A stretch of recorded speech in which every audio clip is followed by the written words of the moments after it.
இந்த செய்தியை உங்களுக்காக வழங்குவது யூரோ குரூப் மலேசியா.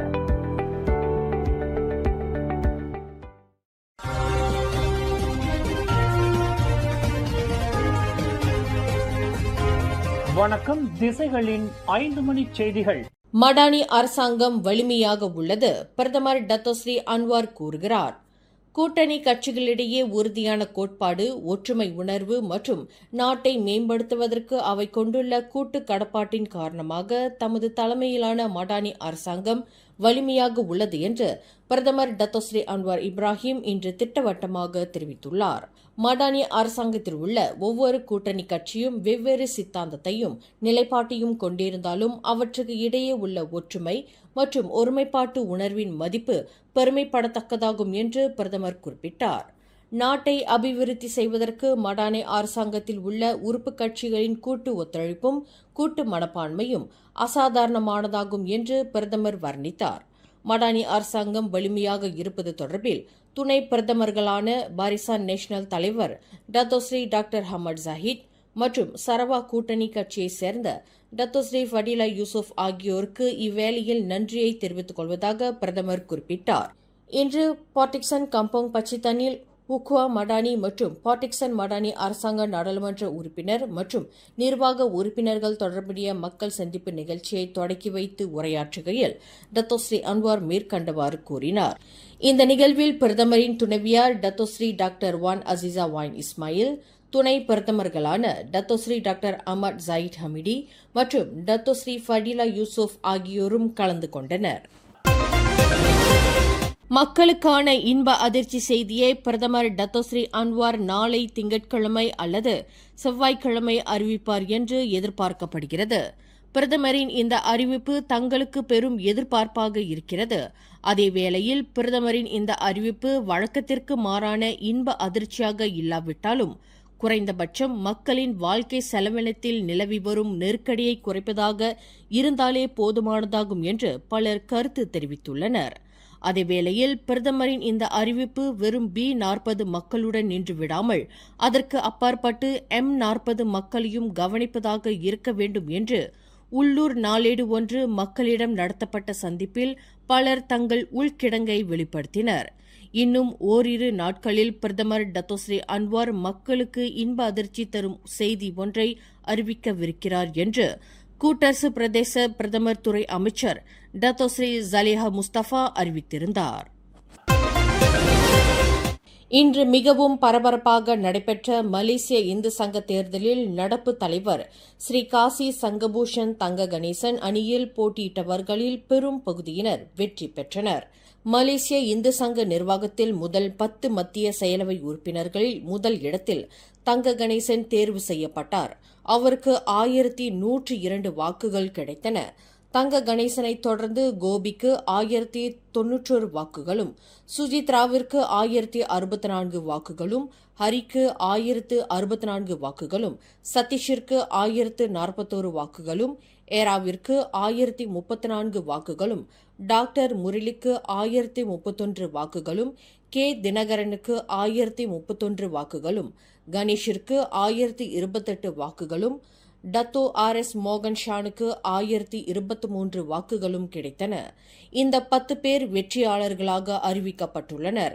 இனி இந்து சங்கத்தின் புதிய தலைவர் மற்றும் இதர பொறுப்பாளர்களை தேர்வு செய்வதற்கு மத்திய செயலவை கூட்டம் கூடியிருப்பதாக தங்க கணேசன் தெரிவித்தார். அண்மையில் பட்டாலிங் ஜயாவில் SS2 தைவான் நாட்டைச் சேர்ந்த பெண் ஒருவரை மிரட்டி பணம் பறித்ததாக கூறப்படும் 5 போலீஸ்காரர்களுக்கு எதிராக விசாரணை அறிக்கை திறக்கப்பட்டுள்ளது. அந்த 5 எதிராக ஒழுங்கு நடவடிக்கை எடுக்கப்படும் அதேவேளையில் அந்த 5 விசாரணைக்காக தடுத்து வைப்பதற்கு போலீசார் செய்து கொண்ட விண்ணப்பத்தை நீதிமன்றம் நிராகரித்திருப்பதாக பட்டாலிங் ஜயா மாவட்ட போலீஸ் தலைவர் ஷாருல் நிசாம் ஜஃபார் தெரிவித்துள்ளார். இந்த விவகாரம் தற்போது குற்றவியல் சட்டம் 384வது பிரிவின் கீழ் விசாரணை செய்யப்பட்டு வருகிறது. விசாரணை நடைபெறும் வரையில் 5 பணித்தன்மை மாற்றப்பட்டு இருப்பதையும் அவர் சுட்டிக்காட்டினார். கடந்த ஜூலை 7ஆம் தேதி பட்டாலிங் ஜயா SS2 சாலை தடுப்பு சோதனையை மேற்கொண்டபோது தன்னை கைது செய்த போலீஸ்காரர்கள் மிரட்டி பணம் பறித்ததாக அந்த தைவான் நாட்டு பெண் சமூக வலைதளத்தில் புகார் தெரிவித்துள்ளார். போதையில் இருந்ததாக நம்பப்படும் பாகிஸ்தான் ஆடவர் ஒருவர் தான் செலுத்திய காரை ஓர் உணவகத்தில் மோதி விபத்தை ஏற்படுத்தினார். உணவகத்தில் மோதிய அடுத்த கணமே அந்த அந்நிய நாட்டு ஆடவர் காரை விட்டு வெளியேறி உணவகத்தை சுற்றியுள்ள 2 மீட்டர் உயரம் கொண்ட மதில் சுவரில் ஏறி தப்பி ஓடிவிட்டார். இந்த சம்பவம் நேற்று சனிக்கிழமை மாலை 6:30 மணியளவில் ஜோஹர் பாரு ஜாலான்ரியாங் உத்தாமாவில் உள்ள ஓர் உணவகத்தில் நிகழ்ந்தது என்று ஜோஹர் பாரு சலாத்தான் மாவட்ட போலீஸ் தலைவர் ஏசிபி ராவ் ஸ்லாமட் தெரிவித்தார்.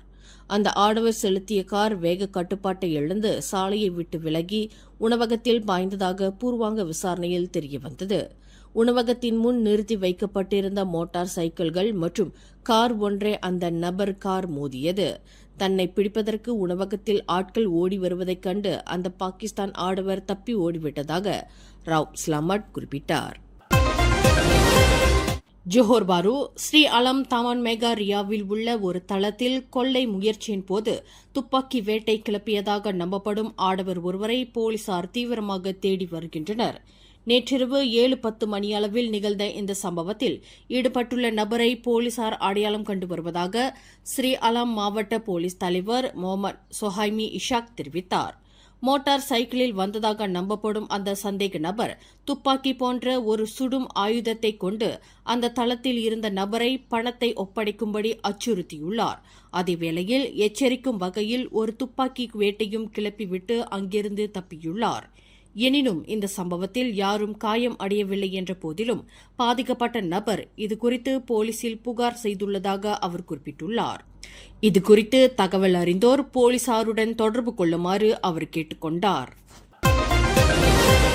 டெலிகிராம் செயலி வாயிலாக தன்னை மருத்துவர் என்று கூறிக்கொண்ட நபரிடம் 15 வயது இளம்பெண் ஒருவர் தனது நிர்வாண படங்களை அனுப்பி வைத்தது தொடர்பாக அந்த பெண் கொடுத்துள்ள 2 புகார் குறித்து போலீசார் விசாரணை செய்து வருவதாக பேரா மஞ்சோங் மாவட்ட போலீஸ் தலைவர் அஸ்புல்லா அப்துல் ரஹ்மான் தெரிவித்தார்.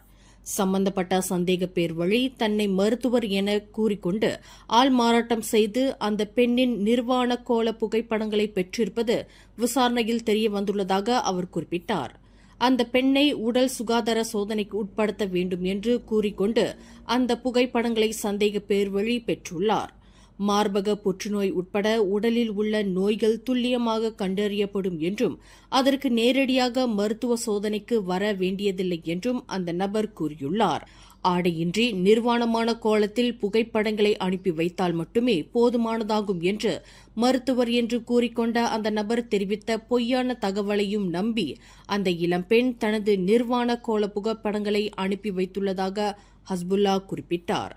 இச்சம்பவம் குறித்து விசாரணை செய்யப்பட்டு வரும் அதே வேளையில் தங்கள் பிள்ளைகள் இதுபோன்ற பாலியல் குற்றச்செயல்கள் வலையில் சிக்கி விடாமல் இருக்க பெற்றோர்கள் அணுக்கமாக கண்காணித்து வர வேண்டும் என்று ஹஸ்புல்லா கேட்டுக் கொண்டார். மேலும் செய்திகளை தெரிந்து கொள்ள கீழே இருக்கும் பெல் பட்டனை அழுத்துங்கள். உங்கள் மகிழ்ச்சியை வெளிப்படுத்த லைக் மற்றும் ஷேர் செய்யுங்கள். தொடர்ந்து திசைகளோடு இணைந்திருக்க சப்ஸ்கிரைப் செய்யுங்கள்.